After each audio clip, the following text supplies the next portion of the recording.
hushed confession booth, a flickering candle. A voice whispers, "Do you believe?"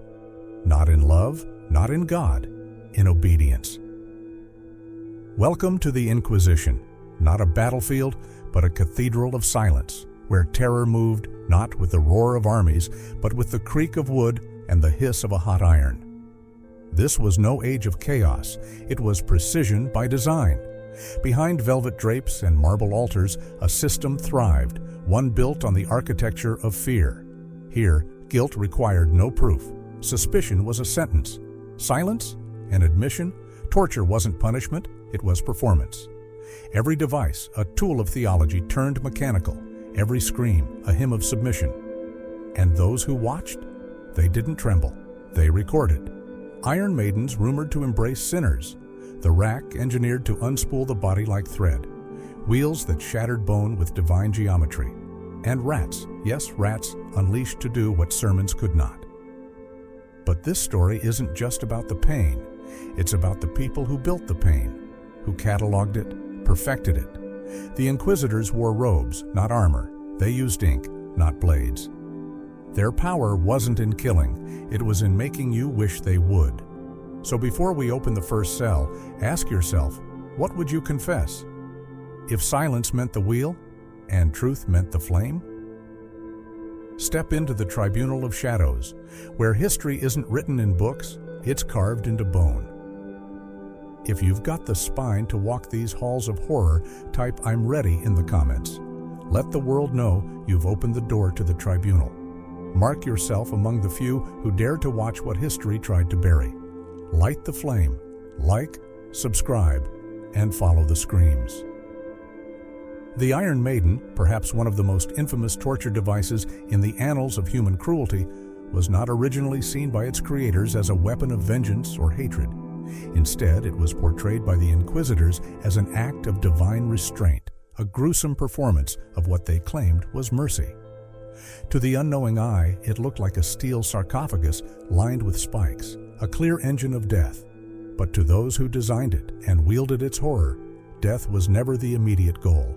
Inside, every iron spike was placed not randomly, but with cold, surgical calculation. They were arranged to avoid the heart and major arteries, ensuring the victim would not die right away. Instead, they would remain conscious, trapped, pierced, and utterly aware of every inch of pain their body endured.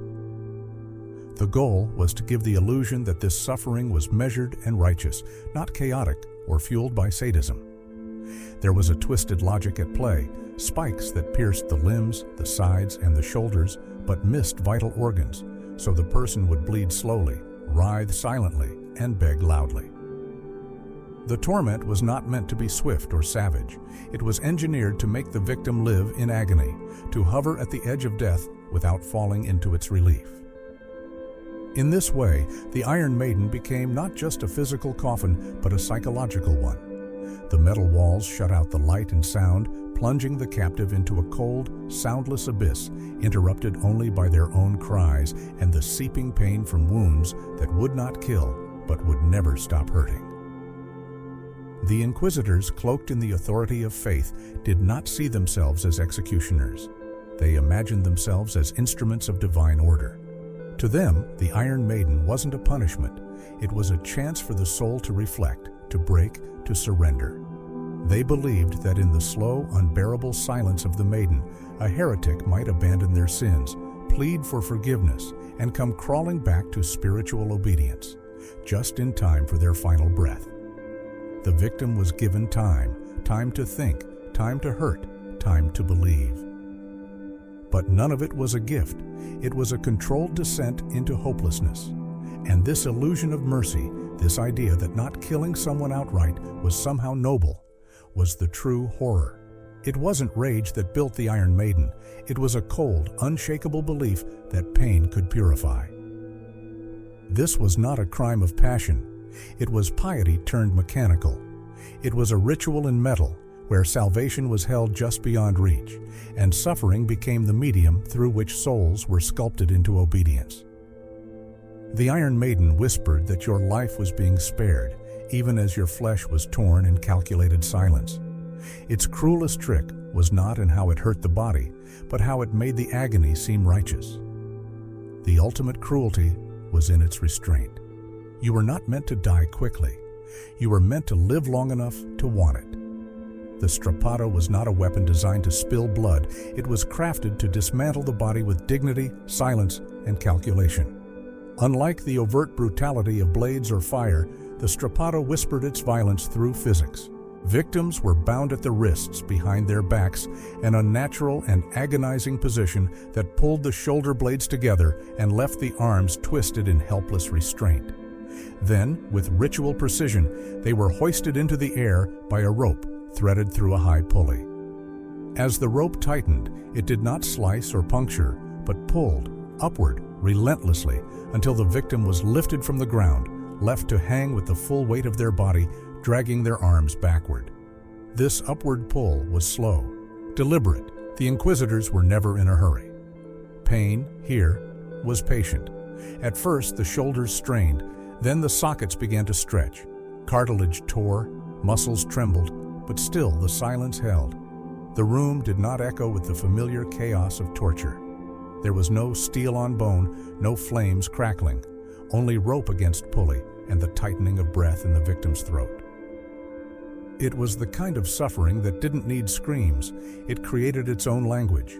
A twisted arm spoke volumes, a dislocated shoulder confessed without saying a word. There was a sacred geometry in the act. Ropes pulled in clean lines, angles tightened with exacting force. The wrists, tied behind the back, created an unnatural arc when the body was lifted. Every inch in the air increased the torque on the upper limbs. At a certain height, the human shoulder, one of the most flexible joints in the body, would simply fail. It would slip. Population tear away from its socket. And when that happened, it wasn't met with applause or cheers, but with the same calm, methodical silence that defined the whole operation. No one needed to shout. The work was being done. In more advanced forms of the strappato, the victim was dropped, not far, just enough. A sudden fall of a few feet, followed by a brutal stop midair. That jolt, even more than the suspension, completed the damage. Ligaments ripped apart, bones cracked from within.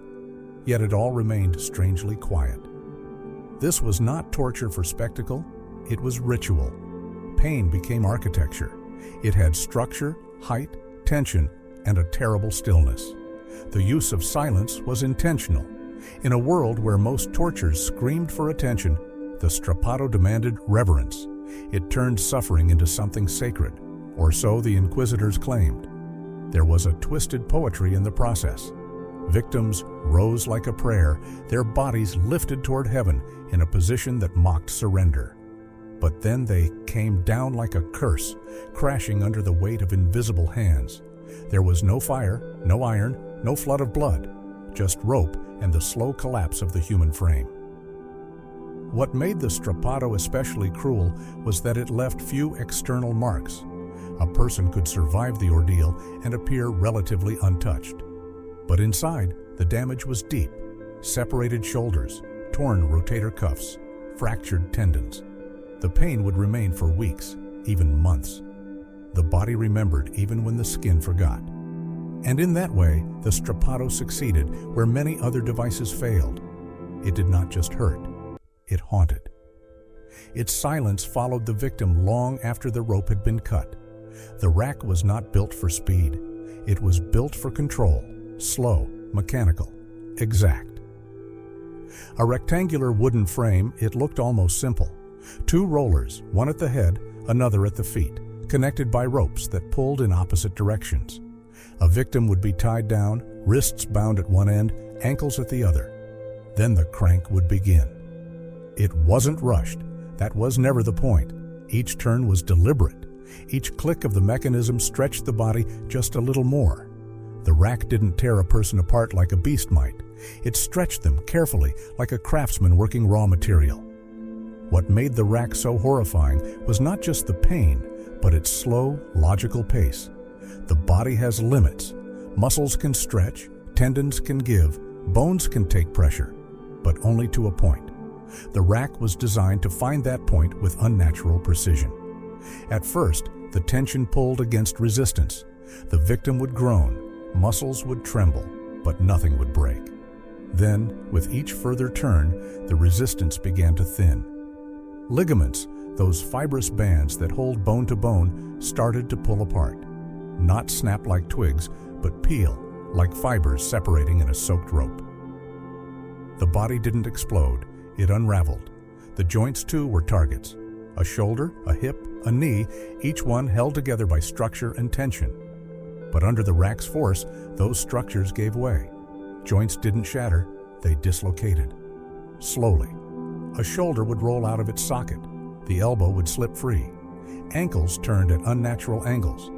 And still the crank would turn, forcing the limbs to keep stretching, to keep pulling away from the center of the body. It was not simply pain, it was the undoing of form. The rack didn't destroy the body in the traditional sense. It turned it inside out in terms of balance and alignment. What was once upright, whole, and coordinated was now loose, limp, unfastened. This was not about punishment. Not really. It was about breaking a person down until they no longer resembled what they had once been. The victim's cries didn't speed up the process. Begging didn't stop it. In fact, to the torturer, it meant things were working. They weren't just seeking words. They were conducting a slow, violent transformation. Not killing, not even mutilating, just unmaking. Turning flesh and bone into something soft, unstable, unrecognizable. The rack was the tool for this. It didn't slice or pierce. It had no sharp edges. It didn't draw rivers of blood. Its power came from pressure and time. One turn of the crank could stretch the body by inches. After enough time, the spine would begin to curve, then twist, pulled unnaturally straight. Muscles would tear under strain, especially around the torso and hips. Chest cavities would rise, making it hard to breathe. But still, it was quiet, clinical. There was no frenzy here, just the sound of wood groaning, ropes tightening, and bones moving where they shouldn't. Perhaps most disturbing was what happened after. Victims, if they survived, could never walk the same again. Arms would dangle awkwardly, legs no longer aligned, shoulders slumped permanently. Not because of trauma from beating, but because their bodies had been pulled apart and put back wrong. They had been disassembled like machinery, and no one had reassembled them. The rack didn't just stretch the body, it removed the person from their own structure, turned them from a living being into a figure of parts, still breathing, but rearranged beyond recognition. The breaking wheel stood at the center of the town square like a stage, not a tool. It was massive, raised on a platform, designed not just to hold a body, but to display it from every angle. This was not a punishment done in secrecy or shadows. It was meant to be seen. The people came not out of duty, but out of curiosity. Whole families would gather, markets would pause. Bakers, blacksmiths, children, all turned their attention to the wheel. The air around it felt thick, not just with fear, but with expectation. This was not just an execution. It was a ritual, a shared moment, a story the town would tell for years. The condemned was brought out in silence, or sometimes to the jeers of the crowd. But once they were laid on the wheel, silence returned. Not out of respect, but anticipation. The executioner, chosen for his strength and precision, stepped forward. In many cases, he wasn't just a brute, he was trained. His task was not simply to kill, but to break, to deliver damage in a particular order, to preserve life long enough for the full event to unfold. He was not alone in his role. There might be a priest nearby, offering last rites or simply observing. A scribe might stand in the shadows, writing down each step. It was all official, recorded, observed. Each strike had a purpose. The leg was often first. A thick iron bar would come down on the shin, not to slice, but to shatter. You could hear the snap echo through the square, then the arm, then the other leg, then the other arm. The body was turned with care, repositioned like a piece of artwork, and the process would continue. The wheel itself might be spun slightly, making it easier for the executioner to reach each limb. This was not rushed. The timing mattered. Between each break, the crowd watched. Children pressed close to their mothers. Older men nodded as if witnessing justice carried out the right way. Women wept sometimes or looked away, but they still stood there. No one left. They were a part of it too. The person being broken wasn't just suffering, they were performing. Every cry, every shudder, every attempt to lift a mangled limb became part of the memory. It wasn't just about punishing them for a crime. It was about imprinting the moment onto the minds of everyone who saw it. The executioner would sometimes call out each broken bone as it cracked. The scribe would write it down. This was documentation, not just of punishment, but of a moment the entire town was meant to carry with them. The broken body became a message, etched in flesh and stone, in memory and rumor. It wasn't enough for someone to die. The people had to remember how it looked when they did. The wheel didn't end things quickly. After the breaking, the body might be woven between the spokes, limbs twisted through gaps. The chest caved in just enough to keep breathing painful. Sometimes the executioner would deliver a final blow, called the mercy stroke, to the chest to end it. But often the person was left there, alive, suffering, exposed to the sun and birds and insects. The public could watch them fade over hours or days. And that too was part of the ritual. Children would return the next day, pointing. Old women would whisper what they remembered. The wheel turned pain into memory, and memory into legend. It wasn't just about the person tied to it. It was about everyone who watched and never forgot. Rat torture operated on a deeper, more intimate plane than iron or rope could ever reach. It did not rely on gears or levers or sharpened steel. It needed no loud machinery, no dramatic public scene. It was quiet, almost eerily so. This form of torment worked from the inside out, not through impact, but through imagination. A rat in itself is not a weapon. It is not a blade or a fire. It is a small, instinct-driven animal with no sense of justice, no purpose, but survival. Yet, in the right setting, its simple desire to escape, to feed, to claw through whatever stands between it and freedom becomes something far more terrifying than any man-made device. Rat torture did not begin with pain. It began with suggestion. The victim would often be restrained in a simple, crude way, tied down, unable to move, their torso exposed. A metal container, sometimes a bucket, sometimes a cage, was placed upside down on their abdomen or chest. Inside, a rat was trapped. The edge of the container touched bare skin. It seemed harmless at first, but then came the heat. A fire lit above or around the container would slowly warm the metal. The rat inside, confused, panicking, began to react, driven by a single basic instinct: escape.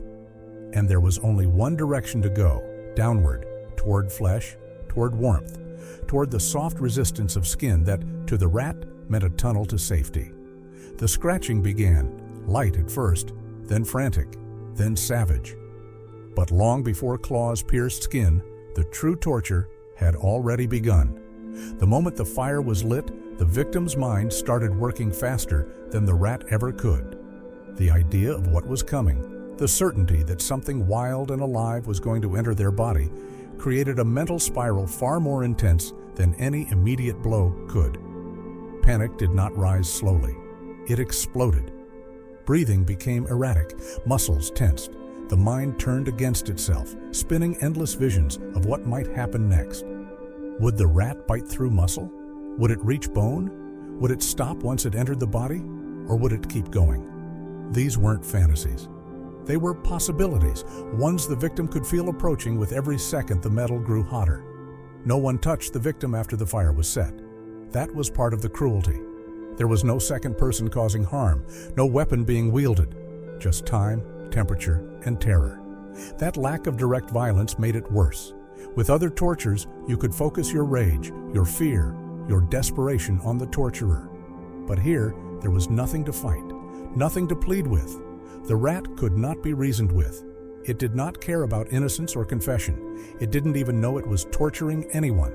It was simply surviving, and in doing so, it turned the victim's body into a path of destruction. The container above remained closed. The world outside might seem still. But inside, beneath the shell of metal, biology had become chaos. The sound was unbearable. Scraping, skittering, squeaking. The rat's claws clicked against the metal, then against skin. The moment of first contact, when flesh was scratched or broken, was not just physical. It was confirmation that the mind had been right, that all the horrors imagined were not distant possibilities, but immediate realities. The body would twist, pull, jerk, but remain held in place. Sweat poured, screams burst without rhythm, and even as the rat finally burrowed, it was not the pain itself that undid the victim. It was the betrayal of their own body. That their chest, their stomach, their very core had become the stage for something unspeakable. That their skin was not armor, but invitation. There were no gears turning, no steel arms swinging, just fur, heat, and the horrifying knowledge that the body had nowhere left to hide.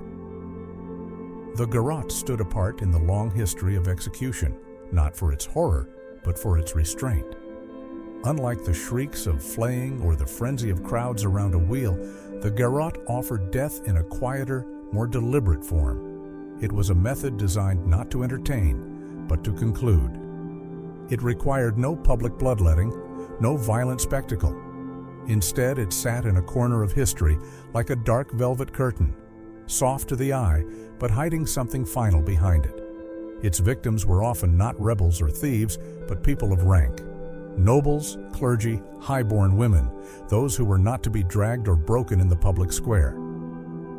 The garrote was the state's way of saying, we still kill, but now we do it with style. It was not simply a rope around the neck. It was a device, often mounted on a chair or post, with a metal collar and a screw mechanism at the back.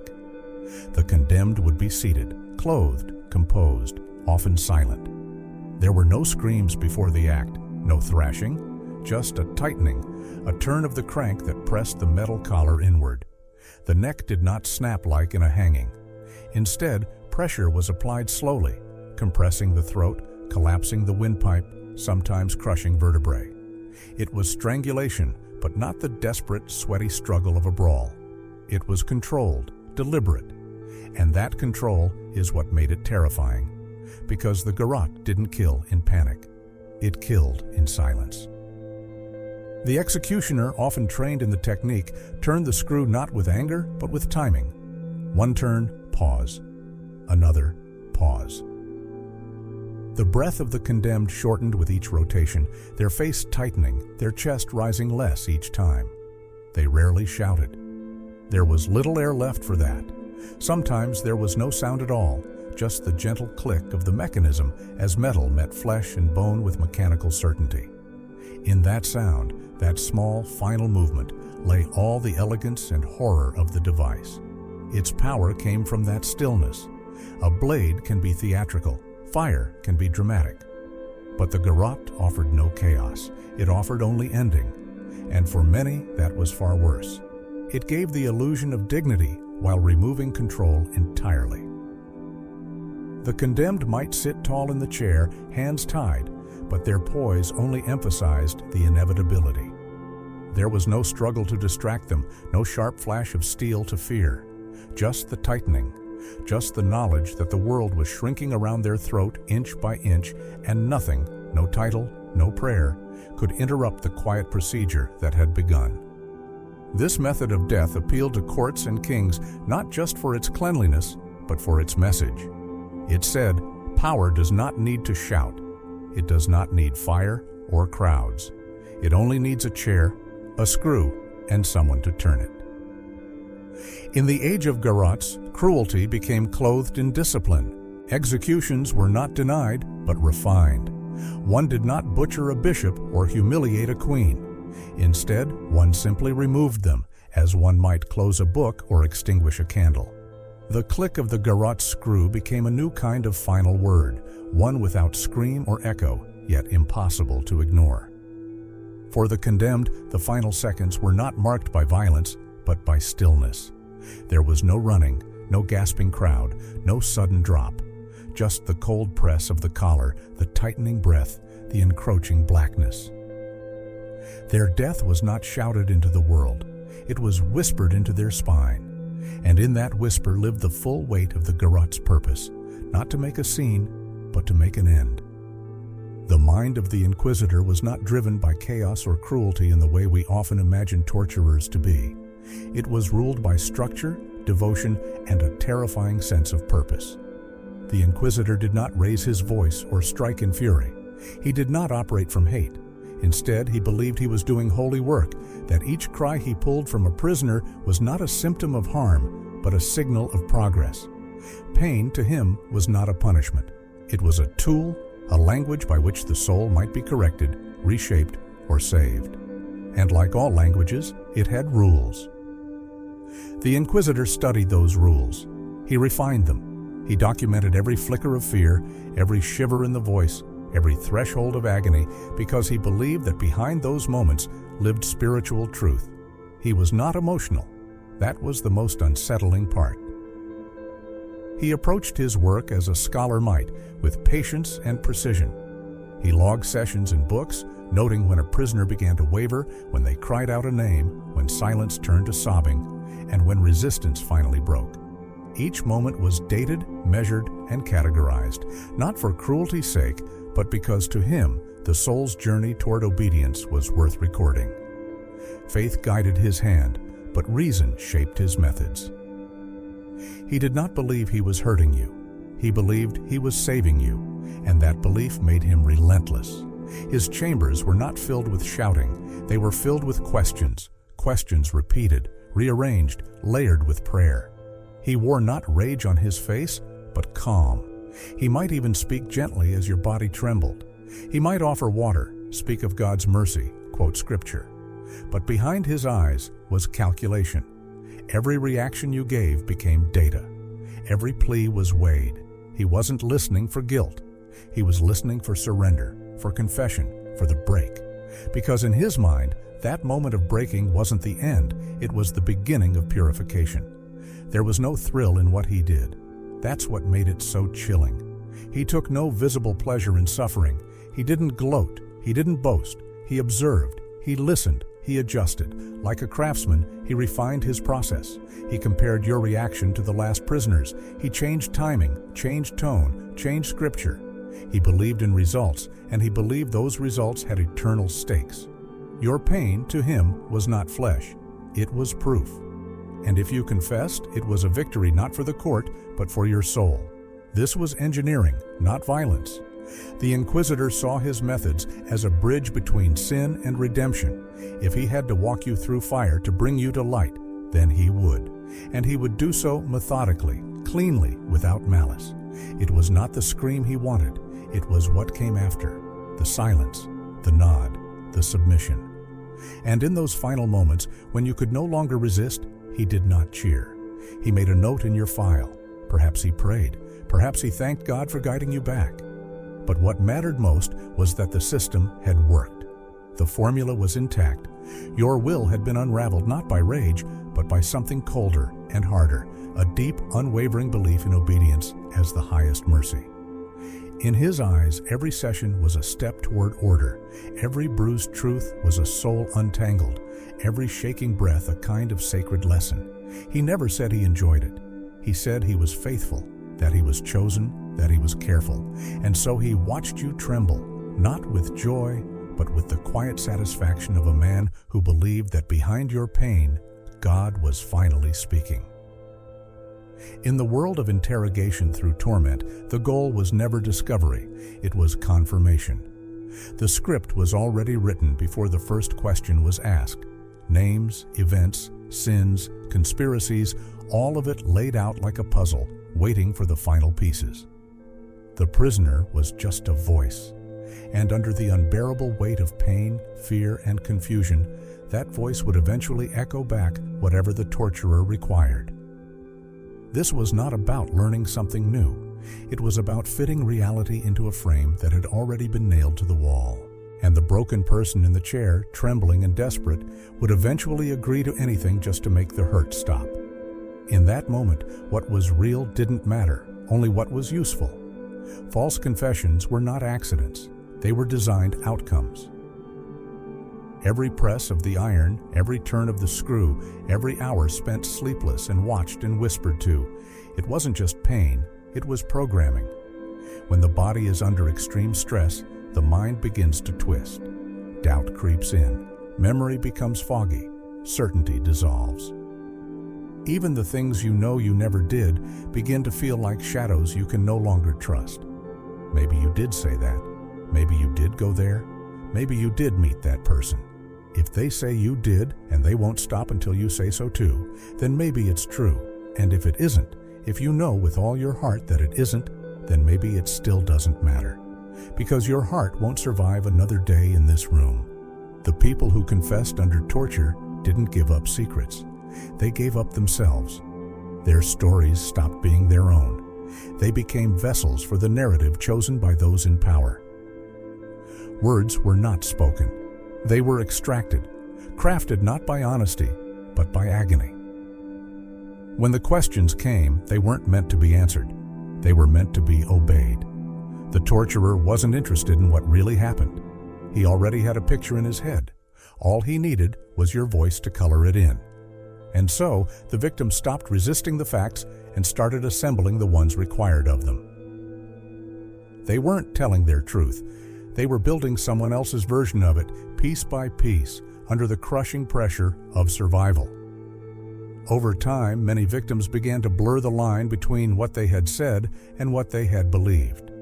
That's one of the most terrifying effects of psychological trauma. Once you say something enough times, especially under pressure, it becomes part of your internal world. Some prisoners began to remember things that never happened because their mind, desperate to explain and adapt, created memories that aligned with their confessions. These weren't lies. These were implanted truths, ghosts made of suggestion and suffering. Under repeated duress, the brain becomes more vulnerable to influence. It seeks patterns. It tries to cooperate.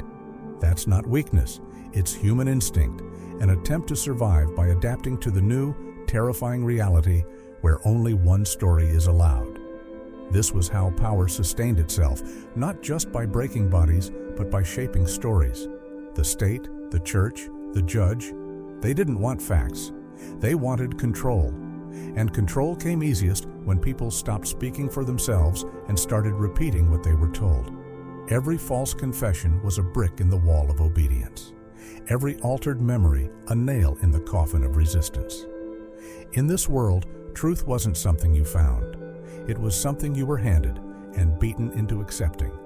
So you didn't say what you knew. You said what they needed you to know.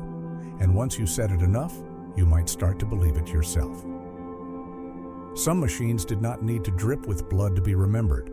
Their power didn't come from being used, but from being believed. The Iron Maiden, tall, spiked, cruel-looking, may never have held a single human body. Historians have debated its authenticity for years, with many suggesting it was a later invention, built for show rather than sentence. But that doesn't weaken its hold on the imagination. In fact, it strengthens it.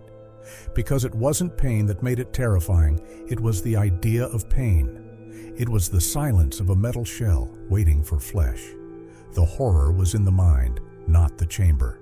You didn't have to see it in action. You only had to hear its name whispered in dark corners or described in hushed tones. The picture that bloomed in the listener's mind did the rest. The pair of anguish, a small and terrible device supposedly forced into mouths or other openings, may also belong more to myth than history. There is little evidence that it was truly used, yet it lives on in grim illustrations and museum displays. It had a cruel shape, unfamiliar and grotesque, which made it a perfect vessel for imagination.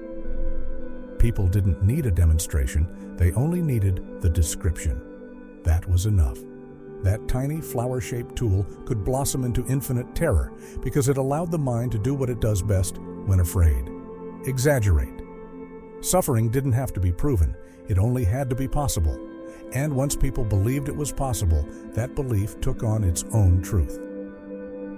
Woodcuts and paintings played a major role in this psychological theater. Artists in distant lands would depict scenes of punishment and pain that they never witnessed. But these images traveled. They reached towns that had never seen a real execution. They entered homes, books, sermons. They were shown to children, and through repetition, they became fact. What was imagined became accepted. People feared tools that were never wielded. They adjusted their behavior not because they saw someone punished, but because they thought someone might be. In this way, a myth became more powerful than a memory. The unknown created more fear than the seen, and that fear could live in a society forever. Theater also took up these images, using them to stir emotions, control audiences, and reinforce moral boundaries. In plays, the Iron Maiden could shut with a dramatic clang. The pair could be shown to threaten a traitor, even if no real violence occurred. The audience didn't need gore, they needed suggestion. The idea of cruelty was more useful than cruelty itself. It was clean, efficient, and wide-reaching. The stage made these devices eternal. And the more they were shown, the more real they became. Not in courts or torture chambers, but in dreams, superstitions, and whispered warnings passed down through generations. This is how terror became portable. It didn't need a guard or a gallows. It traveled in stories, in images, in rumors. Parents used it to frighten children. Priests used it to warn sinners. Kings used it to maintain order. A device that never drew a drop of blood could still make entire populations shiver. It could still make a prisoner confess, a witness lie, a citizen obey. The logic was simple and chilling. What if it's true? That question was enough to quiet rebellion, enough to turn suspicion into silence. In this realm of fear, proof wasn't required, only imagination. And when imagination did the heavy lifting, no metal had to be forged. The mind became the engine.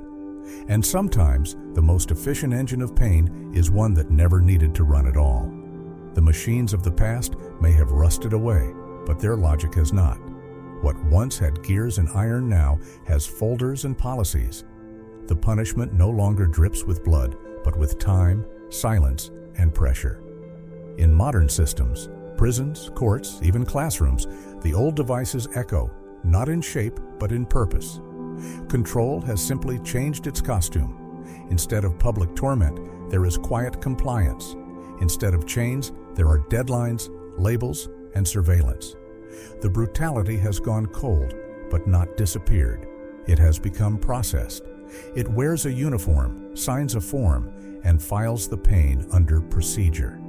The idea that power must appear fair while remaining absolute has not faded. In fact, it has matured. It is now embedded in the structure of institutions. A prisoner might not face the rack, but he might face solitary confinement, endless bureaucracy, and years removed from any human warmth. The walls are cleaner, the air is quieter. But the suffering is calculated, delayed, and often deeper. Now the cruelty doesn't scream, it waits. It makes you fill out your own form, call your own name, watch your own clock. It doesn't break your bones. It breaks your spirit slowly and calls it policy. That is the modern upgrade. This same design appears in education, not in overt punishment, but in systems that reward obedience over originality. A child doesn't face whips, but multiple choice tests. Not to teach, but to sort, to rank, to filter. Behavior is tracked. Deviations are noted. Everything is recorded, just like the Inquisitor's careful ledgers. The goal is no longer the shaping of the soul, but the shaping of predictability. Creativity may be praised, but only within limits. Curiosity is fine until it questions the structure itself. Then the system gently nudges the child back into line. It doesn't punish like a tyrant, it corrects like a machine. Modern regimes do not need to terrify openly, they only need to be believed. Cameras are hung, not always monitored, because the feeling of being watched is enough. Laws are written in such vague language that their interpretation becomes flexible. You may not know what rule you broke, but you still feel guilty. This is how morality becomes mechanized, through uncertainty, repetition, and quiet suggestion. Like the old devices, it doesn't need to touch you. It only needs you to wonder what might happen if it did. technology has only deepened this transformation. Algorithms now decide who gets flagged, who gets stopped, who gets denied. These machines are faceless, precise, and without anger. That is what makes them frightening. They do not scream, accuse, or gloat. They simply function. They calculate your worth, risk, and future. If the old tools hurt the body, these ones manage the soul. They tell you what job you qualify for, what loan you receive, what neighborhood you're allowed to live in. You do not bleed, but you do vanish quietly from opportunity. This is the final trick of mechanized morality. It does not look like cruelty. It looks like order. It looks like safety. But it moves with the same principles that guided the ancient tools. Justified harm in the name of a greater good. It still asks, do you believe in the system? Do you trust that this pain has a purpose? And if you say no, it does not strike you. It simply leaves you behind. You will not be burned, crushed, or torn apart. But you will be processed, evaluated, labeled, forgotten. The machine no longer asks for screams. It asks for silence, and it usually gets it.